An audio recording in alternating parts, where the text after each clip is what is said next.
There was once upon a time a poor miller who had a very beautiful daughter. Now it happened one day that he had an audience with the king, and in order to appear a person of some importance, he told him that he had a daughter who could spin straw into gold. "Now that's a talent worth having," said the king to the miller. "If your daughter is as clever as you say, bring her to my palace tomorrow, and I'll put her to the test." When the girl was brought to him, he led her into a room full of straw, gave her a spinning wheel and spindle, and said, "Now set to work and spin all night till early dawn, and if by that time you haven't spun the straw into gold, you shall die." Then he closed the door behind him and left her alone inside. Oh, the poor miller's daughter sat down and didn't know what in the world she was to do.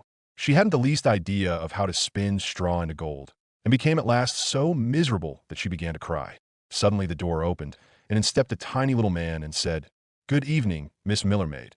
Why are you crying so bitterly?" "Oh," answered the girl, "I have to spin straw into gold, and haven't a notion how it's done."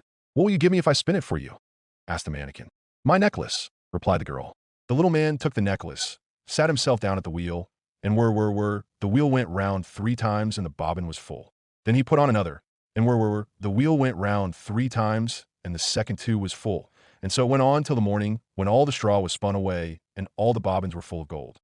As soon as the sun rose, the king came, and when he perceived the gold, he was astonished and delighted, but his heart only lusted more than ever after the precious metal. He had the miller's daughter put into another room full of straw, much bigger than the first, and bade her, if she valued her life, spin it all into gold before the following morning. The girl didn't know what to do, and began to cry. Then the door opened as before, and the tiny little man appeared and said, "What will you give me if I spin the straw into gold for you?"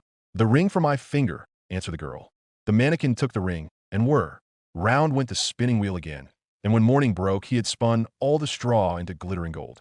The king was pleased beyond measure at the sights, but his greed for gold was still not satisfied, and he had the miller's daughter brought into a yet bigger room full of straw, and said, "You must spin all this away in the night, but if you succeed this time, you shall become my wife." "She's only a miller's daughter, it's true," he thought, "but I couldn't find a richer wife if I were to search the whole world over." When the girl was alone, the little man appeared for the 3rd time, and said, "What will you give me if I spin the straw for you once again?" "I've nothing more to give," answered the girl. "Then promise me, when you are queen, to give me your first child."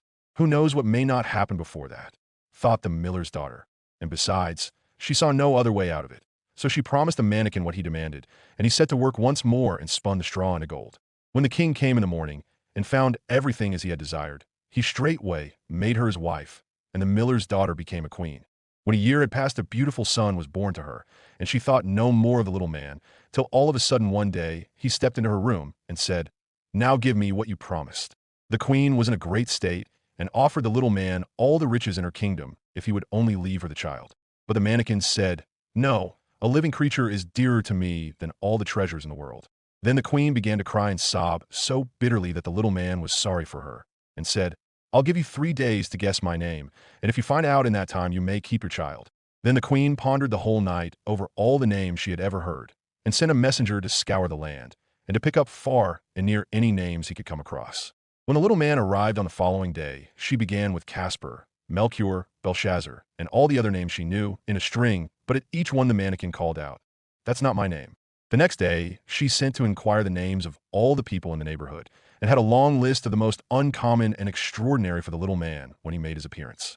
"Is your name, perhaps, Sheepshanks, Cruikshanks, Spindleshanks?" But he always replied, "That's not my name." On the 3rd day, the messenger returned and announced, "I have not been able to find any new names, but as I came upon a high hill round the corner of the wood, where the foxes and hares bid each other good night, I saw a little house, and in front of the house burned a fire, and round the fire sprang the most grotesque little man, hopping on one leg and crying, 'Tomorrow I brew, today I bake, and then the child away I'll take. For little deems my royal dame that Rumpelstiltskin is my name.'" You can imagine the queen's delight at hearing the name, and when the little man stepped in shortly afterward and asked, "Now, my lady queen, what's my name?" she asked first, "Is your name Conrad?" "No." "Is your name Harry?" "No." "Is your name perhaps Rumpelstiltskin?" "Some demon has told you that." "Some demon has told you that," screamed the little man, and in his rage drove his right foot so far into the ground that it sank up to his waist. Then in a passion he seized the left foot with both hands and tore himself in two.